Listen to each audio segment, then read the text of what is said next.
दोस्तों, यह बात तो आपने सुनी होगी कि कर्मों का फल और भाग्य का लिखा कभी नहीं मिटता। हम अच्छे कर्म और बुरे कर्म नीचे धरती पर करते हैं और हम सोचते हैं कि हमें कोई नहीं देख रहा, लेकिन एक अलौकिक शक्ति है जो हमेशा हम पर नजर रखती है। जैसा बीज बोओगे वैसी ही फसल प्राप्त करोगे। यह कहावत आपने सुनी ही होगी, जैसे आप कर्म करोगे वैसा ही आपको फल भी प्राप्त होगा। लेकिन मेरा एक सवाल है, क्या आप इस बात पर यकीन करते हैं कि जैसा आप कर्म करते हैं वैसा ही आपको फल भी मिलता है?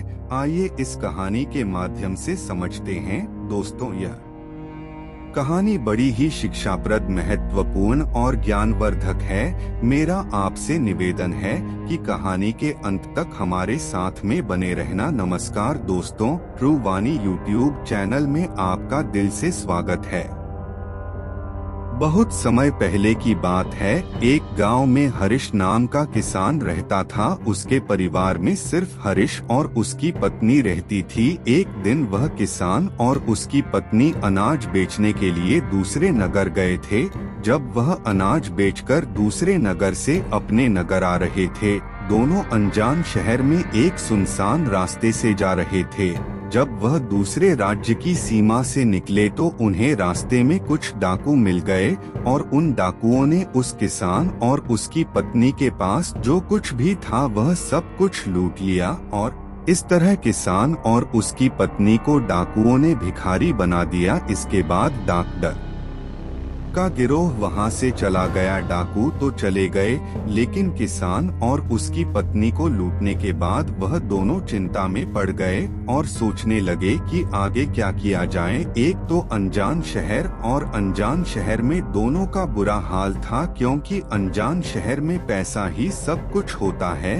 किसान अपनी पत्नी को लेकर अनजान शहर की तरफ बढ़ने लगा। उसे यह चिंता खाई जा रही थी कि अब मैं क्या करूं और करूं तो करूं कैसे। वह इसी चिंता में चला ही जा रहा था कि नगर के बाहर एक महात्मा की कुटिया दिखाई दी। वह किसान अपनी पत्नी को लेकर कुटिया की तरफ चल दिया। जब वह कुटिया के पास पहुंचा तो उसे वहां पर एक महात्मा मिले जो एक चबूतरे पर बैठे हुए अपने शिष्यों को प्रवचन दे रहे थे।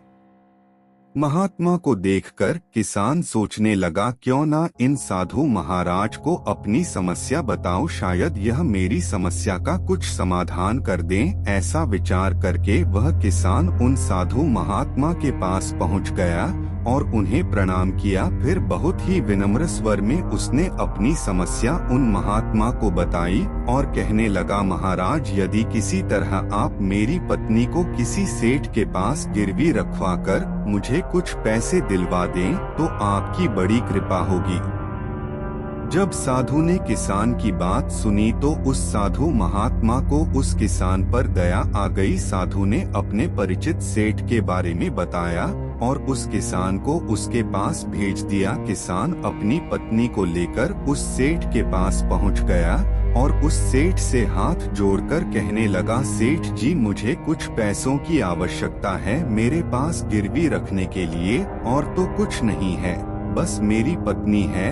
आप मेरी पत्नी को गिरवी रखकर मुझे कुछ पैसे दे दीजिए। मैं उन पैसों से कोई व्यापार करके जल्दी ही आपकी रकम ब्याज सहित वापस कर दूंगा और अपनी पत्नी को आपसे छुड़ा लूंगा। तब तक मेरी पत्नी आपके दिए हुए पैसों में आपके पास गिरवी रहेगी। मैं उन पैसों से कोई व्यापार करके जल्दी ही आपकी रकम ब्याज सहित वापस कर दूंगा और अपनी पत्नी को आपसे छुड़ा लूंगा। तब तक मेरी पत्नी आपके दिए हुए पैसों में आपके पास गिरवी रहेगी। सेठ ने जब उस किसान की बात सुनी तो वह पैसे देने के लिए तैयार हो गया और पैसों के बदले में किसान की पत्नी को अपने पास गिरवी रख लिया। किसान सेठ के पास अपनी पत्नी को गिरवी रखकर और उस सेठ से कर्ज लेकर व्यापार करने के लिए आगे बढ़ गया। किसान ने उन रुपयों से अनाज का व्यापार शुरू कर दिया।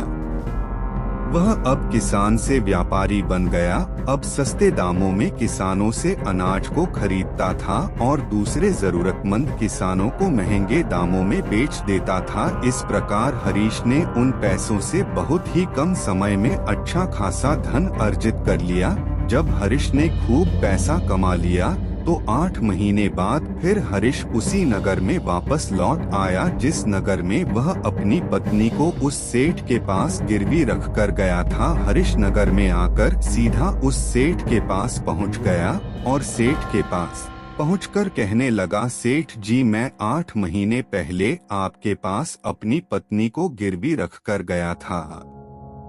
अपना हिसाब करके मुझसे रुपए ले लीजिए और मेरी पत्नी को मुझे वापस लौटा दीजिए। यह सुनकर उस सेठ ने कहा, भाई क्या बताऊं, आज से 3 महीने पहले की बात है। तुम्हारी पत्नी अचानक बीमार पड़ गई और उस बीमारी के कारण तुम्हारी पत्नी की मृत्यु हो गई। मैंने तुम्हारी पत्नी का बहुत इलाज भी करवाया, अच्छे से अच्छे वैद्य को बताया, लेकिन मैं फिर भी तुम्हारी पत्नी को नहीं बचा सका। हरीश ने जब उस सेठ के मुंह से यह सुना तो हरीश यह सुनकर बड़ा दुखी हुआ। फिर थोड़ा धीरज रखकर उस सेठ से बोला, सेठ जी, जो होना था वह तो हो चुका है। शायद मेरे नसीब में ही ऐसा लिखा हुआ था।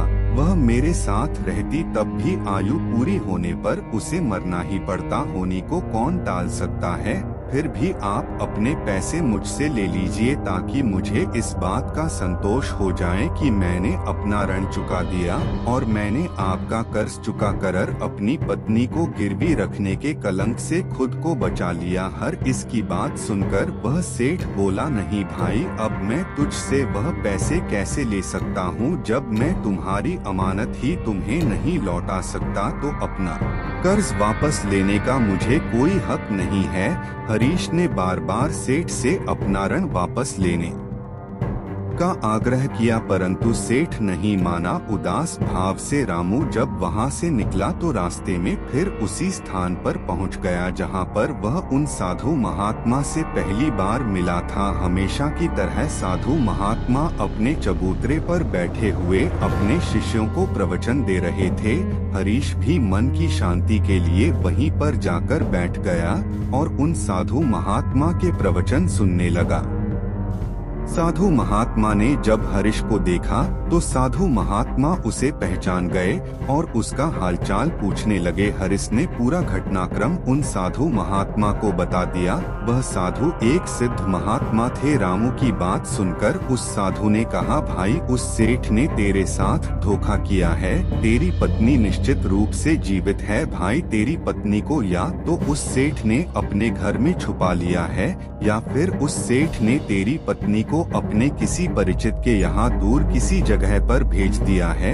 अब तू ऐसा कर, यहाँ के राजा के पास चला जा और राजा के दरबार में जाकर प्रार्थना करना कि राजा साहब, मेरी पत्नी को सेठ से दिलवा दो, क्योंकि इस नगर का जो राजा है वह बहुत ही बुद्धिमान व्यक्ति है। वह निश्चित ही तेरी पत्नी को उस सेठ पर जोर डालकर तुझे दिलवा देगा। उसके दरबार में ही तुम्हारा फैसला होगा। जब हरीश ने उस साधु महात्मा की बातों को सुना तो हरीश उस साधु महात्मा की बात मानकर राजा के दरबार में जाने के लिए चल दिया। हरीश राजा के दरबार में पहुंच गया और राजा के दरबार में पहुंचकर राजा से गुहार लगाने लगा कि महाराज, मेरी पत्नी को सेठ से मुझे दिलवा दीजिए। महाराज, मैंने सेठ के कुछ धन उधार लिया था, बदले में अपनी पत्नी को सेठ के पास गिरवी रख कर गया था। जब मैं धन लेकर अपनी पत्नी को उस सेठ के पास लेने गया तो वह कह रहा है कि उसका अवसान हो गया है।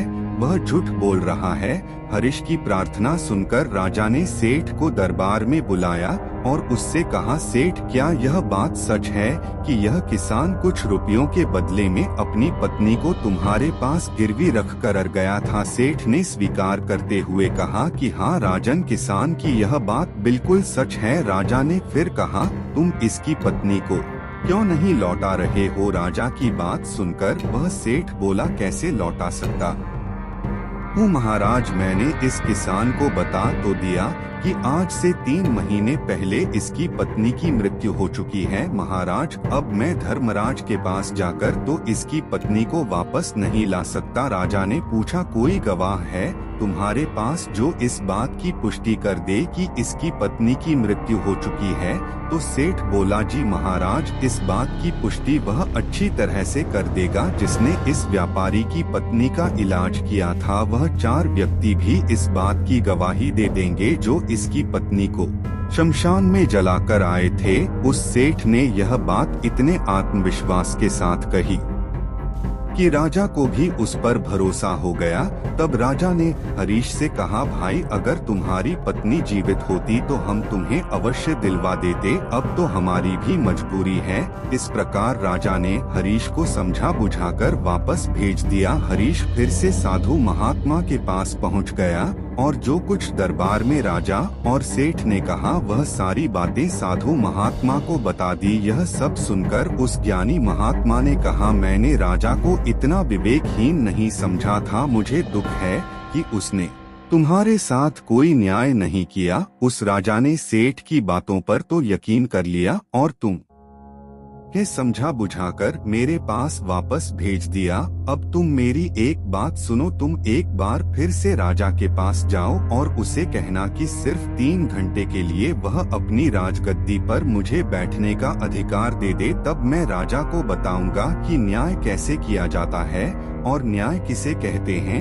हरीश एक बार फिर से राजा के दरबार में पहुंचा और जैसा उस साधु महात्मा ने कहा था उसने राजा से कह दिया। राज ने हरीश की यह बात सुनी तो यह सुनकर राजा ने कहा, मुझे 3 घंटे के लिए राजगद्दी छोड़ने में कोई ऐतराज नहीं है।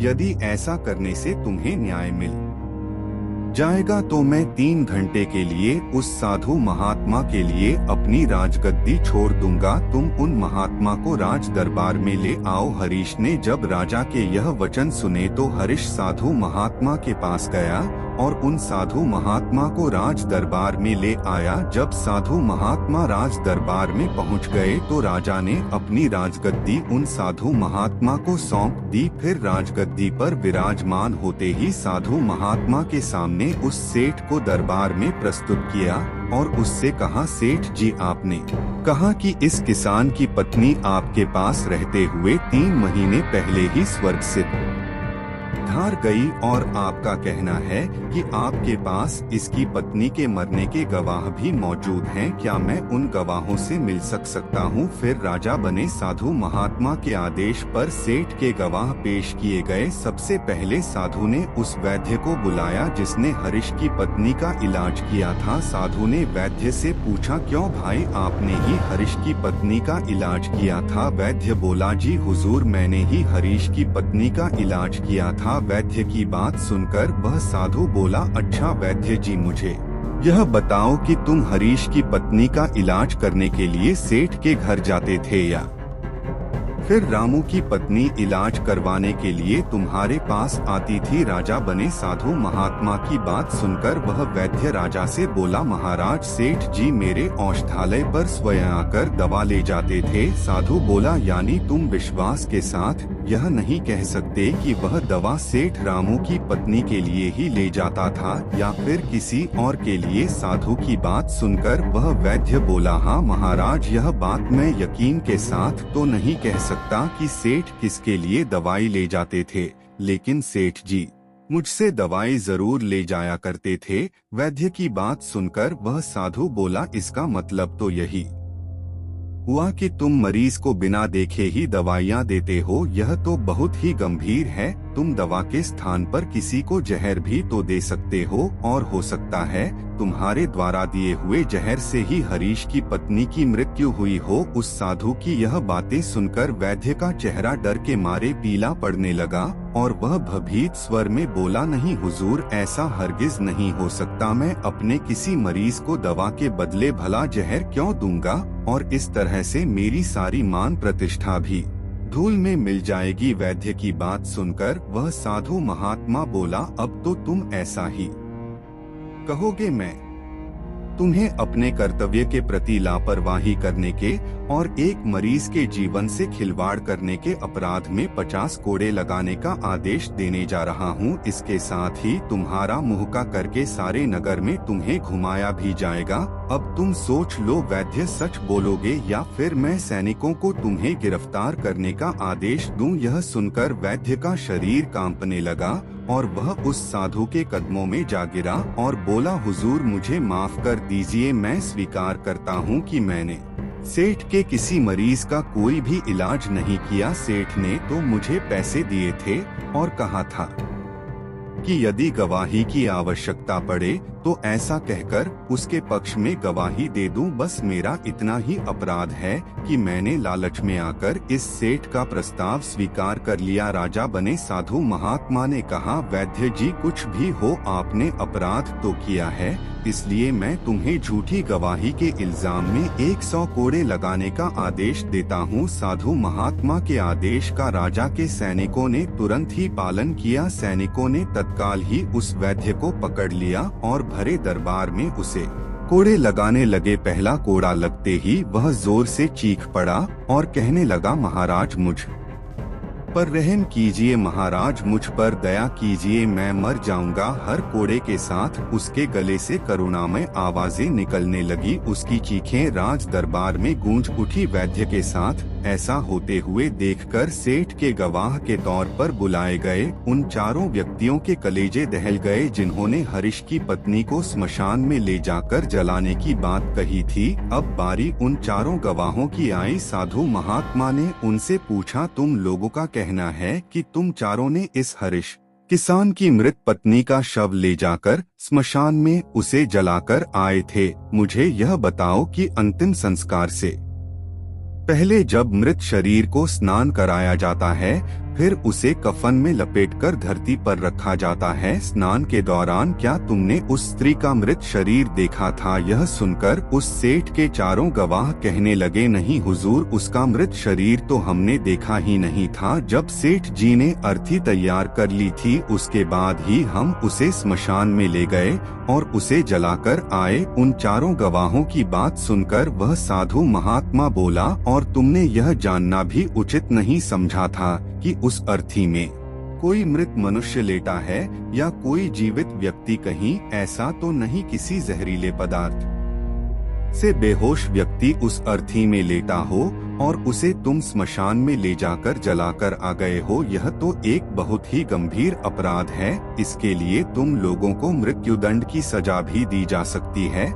वह चारों गवाह वैद्य की पिटाई देखकर पहले से ही भयभीत थे। जब उन्होंने साधु महात्मा के मुख से मृत्यु दंड की बात सुनी तो वह सुनकर उन सभी के हाथ पांव मानो बिल्कुल ही ठंडे पड़ गए हो। साधु ने विनय भाव से सेठ की तरफ देखा। जैसे ही उस साधु महात्मा ने सेठ की तरफ देखा तो सेठ का चेहरा ऐसे काला पड़ गया। साधु ने सेठ से कहा, सेठ जी, तुम्हारे पांचों गवाहों की तो पहले ही हवा निकल गई। अब तुम बताओ कि किसी की इच्छा के विपरीत किसी की पत्नी को जबरदस्ती घर में रखना और अमानत में खयानात के अपराध में तुम कौन सी सजा पाना पसंद करोगे? साधु महात्मा की बात सुनकर सेठ का चेहरा एकदम से सफेद पड़ गया। उसके मुंह से कोई बोल नहीं निकल सका। राजा बने साधु ने कहा, सेठ, इससे पहले कि मैं तुम्हें 10 साल का कठोर कारावास की सजा दे दूं, अभी भी समय है कि तुम इस हरीश किसान की पत्नी को दरबार में हाजिर कर दो। सजा के डर से सेठ ने तुरंत अपने सेवकों को अपने घर भेजा और सेवकों को घर भेजकर हरीश की पत्नी को दरबार में प्रस्तुत कर दिया। साधु ने सेठ से लेकर रामू को उसकी पत्नी सौंप दी और सेठ को झूठी गवाही के अपराध में 5 महीने की कैद की सजा सुना दी। उन चारों गवाहों को भी कड़ी से कड़ी सजा दी गई जिन्होंने रामू की पत्नी का शव स्मशान में ले जाने की झूठी गवाही दी थी। यह देखकर राजा आश्चर्यचकित रह गया और साधु के सामने हाथ जोड़कर बोला, महात्मा, आप धन्य हैं, आपने मुझे सिखा दिया कि न्याय कैसे किया जाता है। राजा की बात सुनकर वह साधु महात्मा बोला, राजन, मेरी 3 बातें सदैव याद रखना कि कभी भी इन 3 स्थानों पर अपनी पत्नी को अकेला नहीं छोड़ना चाहिए। अब हम आपको बताते हैं। जिन स्थानों पर यदि कोई अपनी पत्नी को अकेला छोड़ता है तो उसे बहुत ही पश्चाताप करना पड़ता है। पहला स्थान है, अगर आपकी पत्नी को कोई बीमारी घेर ले और वह बीमार पड़ जाए तो ऐसी स्थिति में कभी भी उसको बीमारी में अकेला छोड़कर नहीं जाना चाहिए, क्योंकि जब कोई मनुष्य किसी स्त्री से विवाह करता है तो विवाह के समय वचन देता है कि मैं तेरे सुख दुख में और आजीवन तुम्हारे साथ रहूंगा। इसीलिए बीमारी की हालत में उसके साथ सदैव बने रहिए और उसकी देखभाल करिए। जिस तरीके से पत्नी अपने पति की सेवा करती है उसी तरह से पति का भी कर्तव्य बनता है कि अपनी पत्नी की सेवा में हमेशा तत्पर रहे, यह आपका कर्तव्य है। दूसरा स्थान है, अगर आपकी पत्नी निर्दोष है और कोई उस पर झूठा लांछन लगाता है तो ऐसी स्थिति में सदैव तुम्हें उसके साथ खड़े रहना चाहिए, क्योंकि एक लड़की अपने माता पिता का घर इसी आस में छोड़कर आती है कि पति मेरी भावनाओं को समझेगा और हर स्थिति में मेरा साथ देगा। इसलिए दुनिया वाले उस पर कोई झूठा दोष लगा रहे हैं तो आपको अपनी अर्धांगिनी के साथ खड़े रहना चाहिए। ऐसे समय में उसको कभी भी अकेला नहीं छोड़ना चाहिए,